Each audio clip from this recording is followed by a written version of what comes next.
Welcome in A part of lecture 13. In today's lecture, we will study Bessel's formula. It is a central differences formula and solve three questions which are asked in examinations. And in the next series, yani B part and C part. In B part, we will derive the formula for the Bessel and in the C part, differentiation की value आप derivative की निकालना चाहते हैं for the same function, तो वो इस continuation 13 lecture के पार्ट्स में करेंगे. ठीक है, तो first of all what is the Bessel formula. आज इसका डेरिवेशन नहीं करेंगे, जस्ट ये करेंगे कि फार्मूला क्या होता है and how to solve the questions by the Bessel formula and when the Bessel formula give the more appropriate answers, best result आपको कब मिलता है. ठीक है, तो first of all what is a Bessel formula. So to write Bessel formula, we write this one with the help of this table. देखिए, जब आपने सेंटर फॉर्मूला यूज़ किया तो आई कंस्ट्रक्ट अ टेबल.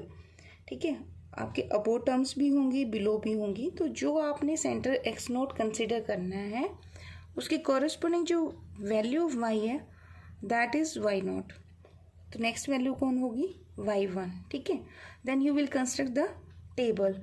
तो इन दोनों के जो सेंटर में आएगा that is delta y naught. तो नेक्स्ट में क्या होगा, कोई टर्म यहाँ पर भी होगी, उन दोनों के सेंटर में यहाँ जो टर्म आएगी वो कौन होगी? वो डेल्टा स्क्वायर वाई माइनस 1 होगा. ठीक है, और इससे बिलो जो नेक्स्ट यानी कि यहाँ दोनों के सेंटर में होगा, फिर यहाँ कोई वैल्यू इन दोनों का दिस माइनस दिस करोगे तो जो वैल्यू ये होती है this is known as delta square y naught.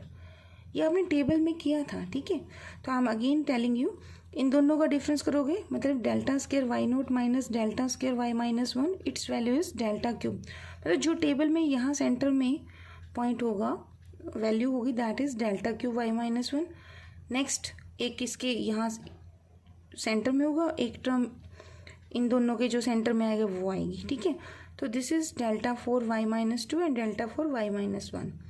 तो जो आप आज क्वेश्चन भी करेंगे, जो एक्स नोट के कोरिस्पोंडिंग जो है value of function that is y naught and next value is y1. In Bessel from the table आपको क्या पिक करना है? First y naught and next value. ये थोड़ा डिस्टिंक्ट है क्योंकि Gauss forward, Gauss backward and Stirling, in all the cases we started with y naught. Forward में हमने फॉरवर्ड स्टेप लिया था, बैकवर्ड में हमने अबो स्टेप लिया था एंड स्टर्लिंग में हमने एवरेज वैल्यू ली थी फॉरवर्ड और बैकवर्ड की. बट बेसल फॉर्मूले में क्या करना है, आपको y naught and its next value दो फंक्शन की वैल्यूज उठानी है, देन टेक द एवरेज. अब ये दो जहाँ दो वैल्यू है इन दोनों का एवरेज हो जाएगा. तो ये तो टर्म्स मिलेंगी आपको टेबुलर पॉइंट्स की. अब बाकी रह गया कि कोफिशिएंट्स क्या आएंगे in case of Bessel formula. तो टर्म से मैं दोबारा बता देती हूँ, वाई नोट वाई 1 का एवरेज हो जाएगा, next value delta y naught होगी, नेक्स्ट जो टेबुलर वैल्यूज आएंगी that is the average of these two terms जो भी यहाँ वैल्यूज होंगी.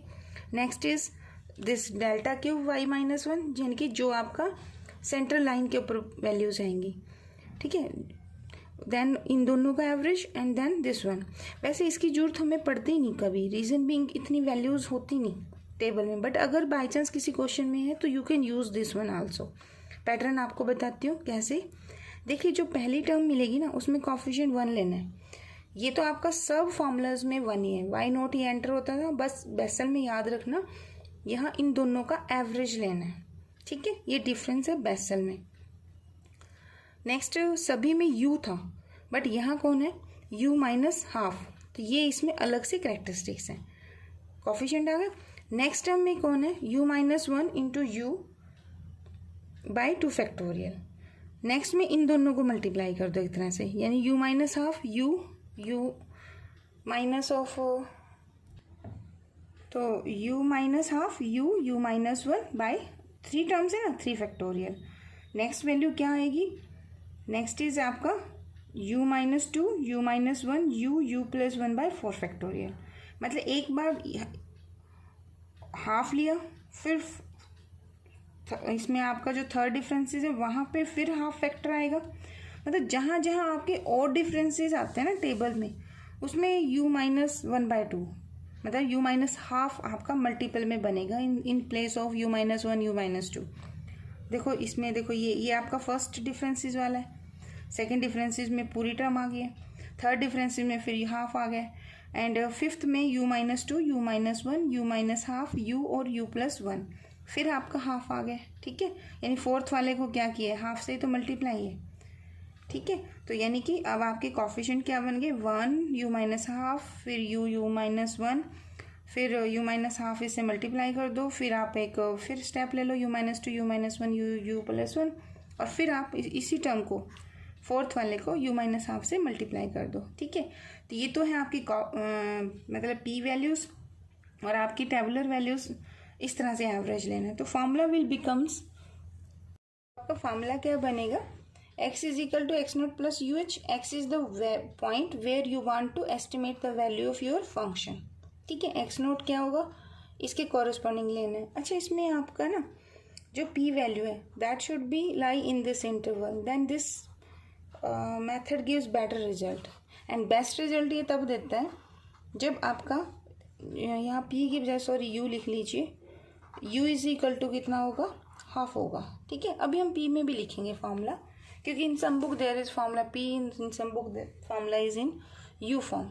आज हम p की फॉर्म में करेंगे, अभी मैं u की फॉर्म में लिख रही हूँ क्वेश्चन, अभी p की फॉर्म में भी लिखते हैं। देखिए अब what is the Bessel formula, क्या फार्मूला लिख रहे हैं हम, बेसल्स इंटरपोलेशन फार्मूला। ठीक है, where you want to find the value of y at x and x is belongs to your interval, जो भी आपको टेबुलर वैल्यूज गिवन है उसके बीच में। ठीक है, तो value y at x naught plus u h, ये तो आपकी x की वैल्यू है, आप इसको ऐसे भी लिख सकते हो y एट u, आप इसे y एट x भी लिख सकते हैं। ठीक है, इट्स योर नोटेशन, आप इसमें कुछ भी लिख सकते हैं।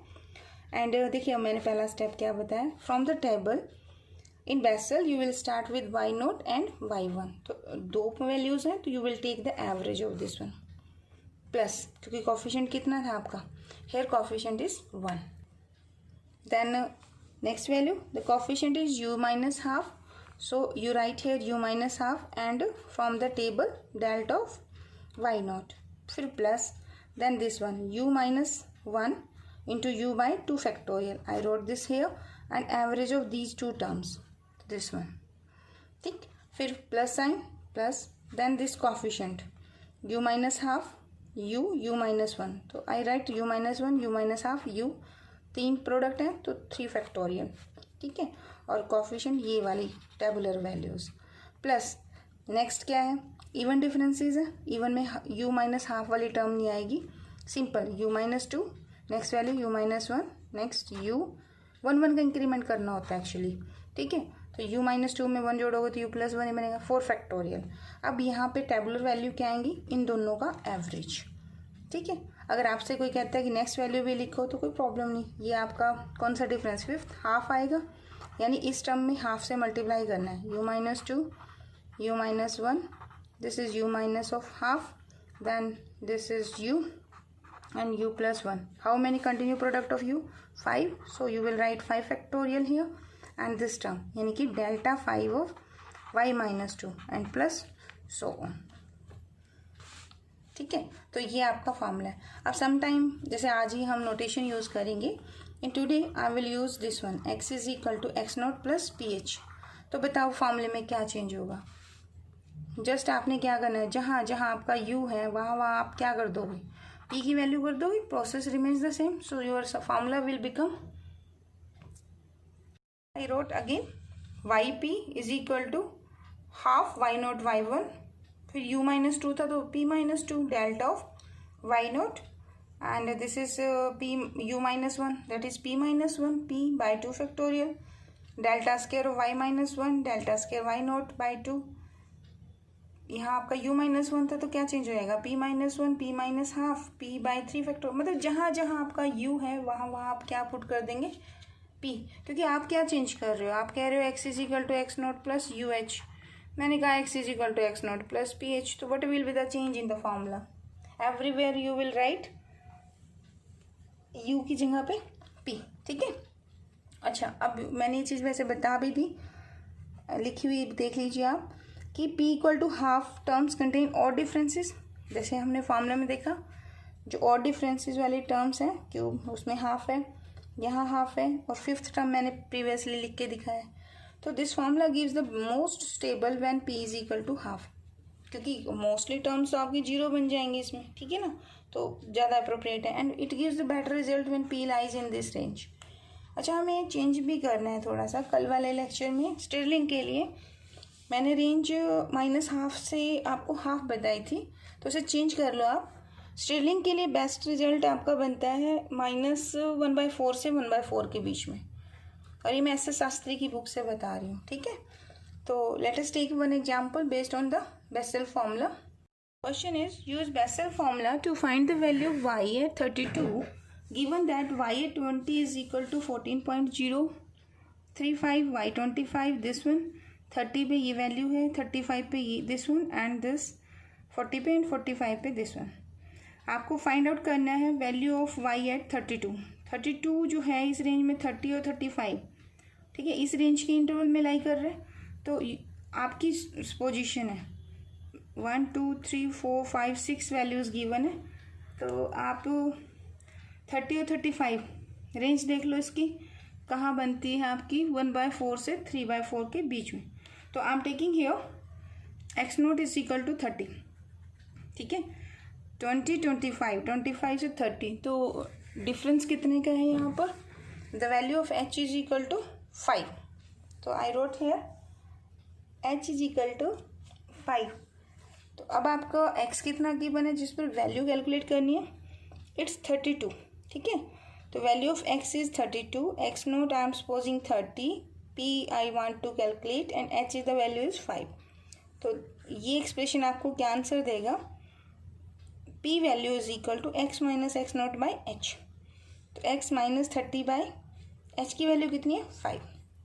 अच्छा, इसको ना हम टेबल में एक u का कॉलम या p का कॉलम बुक्स में बना हुआ है, तो उसके लिए भी डायरेक्ट यूज़ कर सकते हैं। कैसे? देखो, अगर x आपने 30 लिया हुआ है, अब टेबल में देखिए आप, मैंने टेबल कंस्ट्रक्ट की हुई है, इसके टेबल कंस्ट्रक्ट करो। कैसे? x naught is 30, then previous value 25, x की वैल्यू कहाँ कहाँ गिवन है? 20 पे आपको y कितना है? 14 पॉइंट दिस वन, 25 पे 13.675, 30 पे वैल्यू 13.257, 35 पे 12.735, 40 पे वैल्यू 12.08, एंड 45 पे वैल्यू कितनी गिवन है? 11। एक कॉलम बीच में ब्लैंक छोड़ दो। How to calculate p? I will calculate p by using this one. तो p is equal to what? x is equal to 32 है, यहाँ xi कर दिया और यहाँ डिवाइड बाय 5। देखो 30 के कोरस्पॉन्डिंग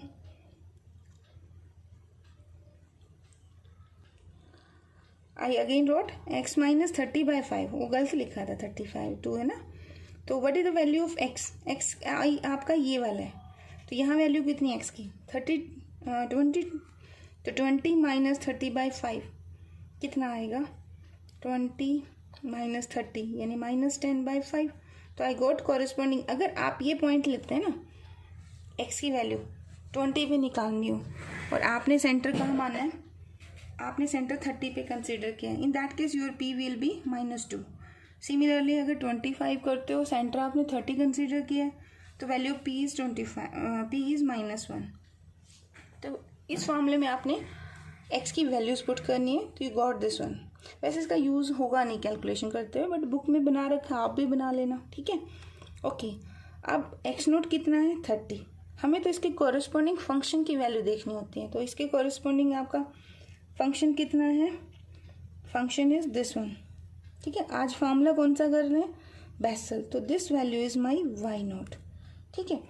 तो 35 नेक्स्ट वैल्यू होगी आर्गूमेंट की, तो इसके कॉरस्पॉन्डिंग जो वैल्यू आएगी, this value is my y1, ठीक है। तो अब ये टेबल मैं आपसे कंसीडर मान के चल रही हूँ कि you know how to construct this table. हमेशा ऐसे करते हैं कि फर्स्ट डिफरेंस करने तो this minus this, this minus this, this minus this, centre में लिखना होता है। तो आई सपोज कि आपने टेबल बना ली, ठीक है। अच्छा, अब एक काम करते हैं, इन दोनों का सेंटर कौन होगा? दिस वन, ठीक है। इससे जस्ट अब वो कौन है? ये वाली, और जिससे बिलो कौन है? ये वैल्यू, ठीक है। फ्रॉम द टेबल अगर ये आपका वाई नोट है तो ये वैल्यू क्या होती है? ये वेरी बिगिनिंग पहले चैप्टर में हमने वैसे किया था। इट्स माय फर्स्ट डिफरेंस, ठीक है। तो नेक्स्ट अगर मैं आपसे पूछती हूँ टेबल में ये कौन है, ये दोनों वैल्यू, इन दोनों का एवरेज लेना है वैसे तो this is second difference and this is delta y naught. तो अगर फॉरवर्ड चलोगे तो this is delta square y naught और ये वैल्यू ऊपर वाली क्या होगी, it's delta square y -1। Next ये वाला फॉरवर्ड चलोगे तो एक डिफरेंसेस बढ़ जाता है, यानी कि ये डेल्टा क्यूब ऑफ वाई -1 होगा ये वैल्यू। नेक्स्ट इससे डाउनवर्ड जा रही है ना, तो ये आपका डेल्टा 4 ऑफ वाई -1 है। तो इससे ऊपर वाली वैल्यू कौन होगी, it's delta 4 of y -2। And इससे डाउनवर्ड जा रहे हो तो ये वैल्यू क्या होगी आपकी, डेल्टा 5 ऑफ वाई ऑफ -2। ये मैंने ऐसा एग्जाम्पल उठाया जिसमें 5 वैल्यूज़ आ गई हैं, ठीक है। ये तो टैबुलर वैल्यूज़ तो आपको सब मिल गई। अब कोफिशिएंट्स आपको पता है, अभी हमने फॉर्मूला लिखा था, है ना। तो use all these values in the formula. तो what is the value of x, जिस पे हमें वैल्यू निकालनी है। तो it's our x is equal to 32। तो पी की वैल्यू कॉरेस्पॉन्डिंगली कितनी निकल जाएगी, 32 - 30/5, दैट दिस इज 0.4। तो बिल्कुल रेंज के अंदर है आपका। तो Bessel gives the better result here in place of Stirling and gauge forward and all these. So use all these values in the formula. Formula मैंने दोबारा लिख दिया यहाँ पर। तो y at p, y at x, it means y at 32. Average of first two terms, तो I wrote again and by 2. p minus half यानी कि 0.4 minus 0.5, तो 0 वो कितना देगा आपको 0.1 and delta y naught is this value. So I wrote here plus p is 0.4, p minus half, 0.4 minus 1 is 0.6 by 2 factorial. 2 factorial is 2 and average of these two, ठीक है। तो इन दोनों की एवरेज यहाँ लिख दी। सिमिलरली ये वैल्यूज पुट कर दो, कॉरेस्पॉन्डिंग ये पुट करो आपका। तो यहाँ पर ये सारी कैलकुलेशन आप करोगे। तो यहाँ मैंने एक ए करके छोड़ दिया आपका कि यहाँ कुछ और टर्म आनी है, तो वो मैंने सारा यहाँ लिख दिया, ठीक है। तो इसको सिंप्लीफाई कीजिए। तो I simplify each and every term. आप मैच करना इन्हें कि वैल्यू वास्तव में आ रही है कि नहीं। तो answer will I got approximately 12.99650 this one. तो अप्रॉक्सीमेटली 3 डेसिमल अगर लें तो सिग्निफिकेंट फिगर से 6 को अगर राउंड फिगर करेंगे तो इट बिकम्स 9 हियर अप्रॉक्सीमेटली, ठीक है। आप आंसर वेरीफाई भी कर सकते हैं कि आंसर कैसा है। इसके लिए आप क्या करेंगे, आप बैक टेबल पे जाइए, देखो आपका आंसर है 12.99। टेबल में देखिए आपके आंसर्स क्या हैं।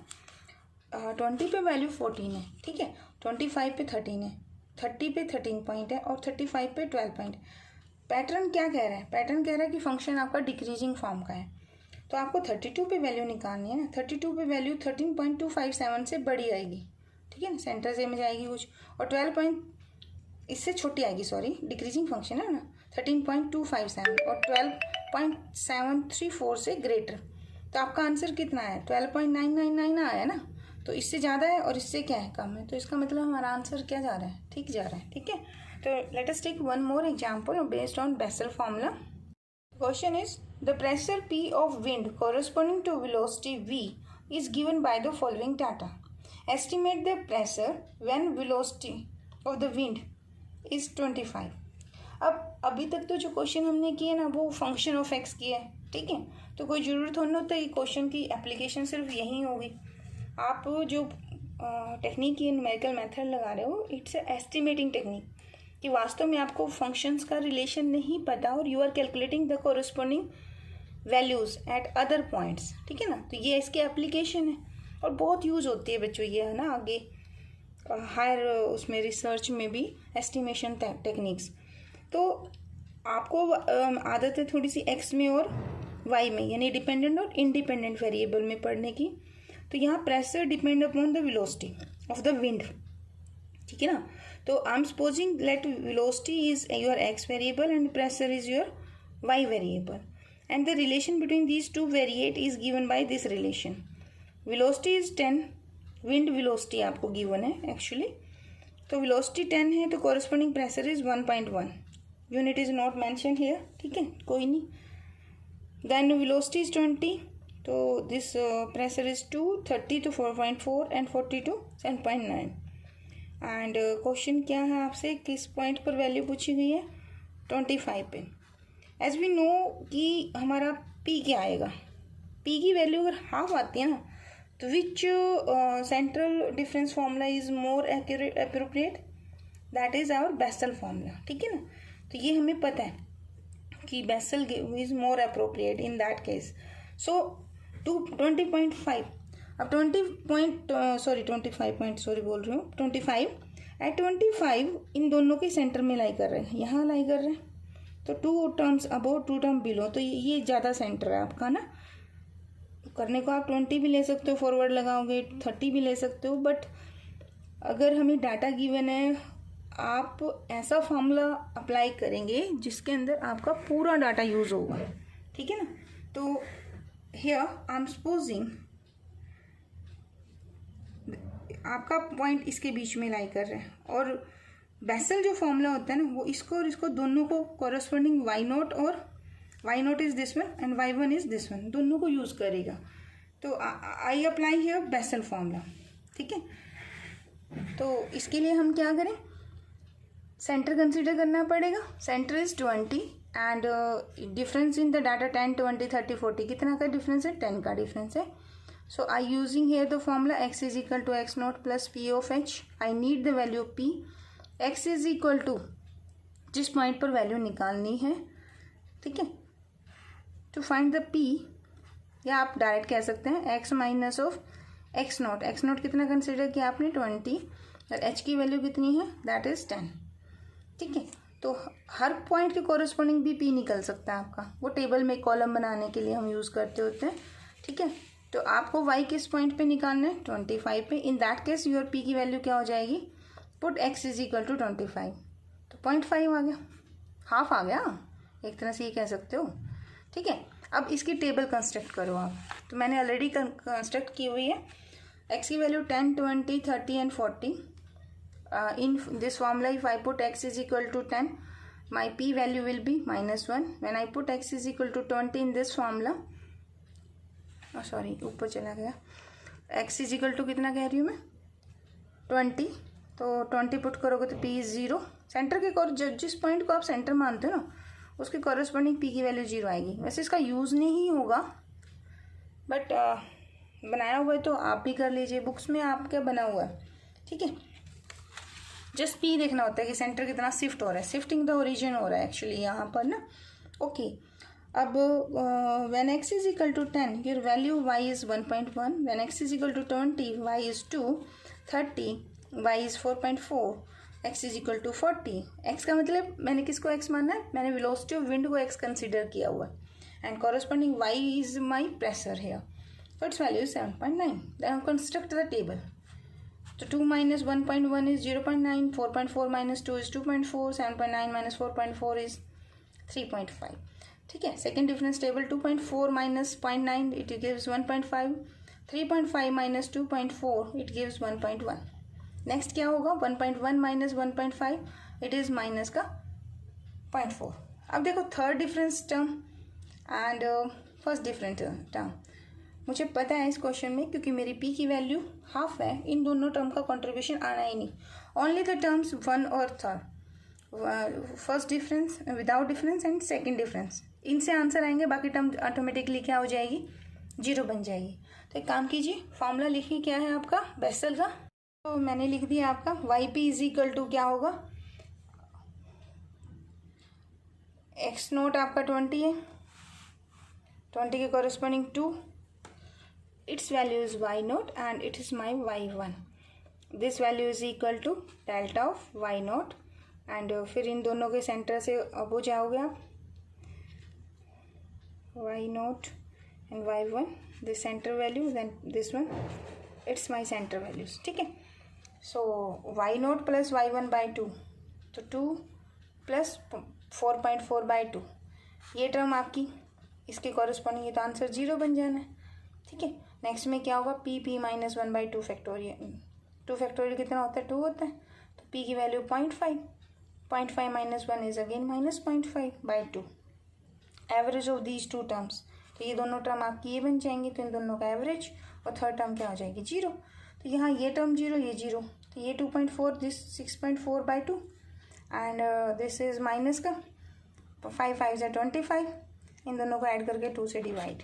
ठीक है, तो I got corresponding values is, इनको देखो ना 0.2526, इसको मल्टीप्लाई करेंगे डिवाइड बाय 4 करेंगे तो आई गॉट 0.1625। अब 3.2 में से ये वैल्यू सब्ट्रैक्ट करो तो your answer is this one. So your pressure at velocity 25 is approximately 3.03 है, तो अप्रॉक्सीमेटली इसको हम क्या कह सकते हैं, 3 कह सकते हैं। अब आंसर आप वैसे भी देख सकते हो, जब विंड ब्लो ज़्यादा करेगी, वेलोसिटी ज़्यादा होगी, तो प्रेशर क्या होगा, ग्रेटर होगा। इंक्रीजिंग फंक्शन है, तो 25 पे आंसर 2 और 4.4 के बीच में आना था, तो अप्रॉक्सीमेट उतना आंसर आ चुका है। ठीक है, तो ये था आपका Bessel function. Thank you so much for watching.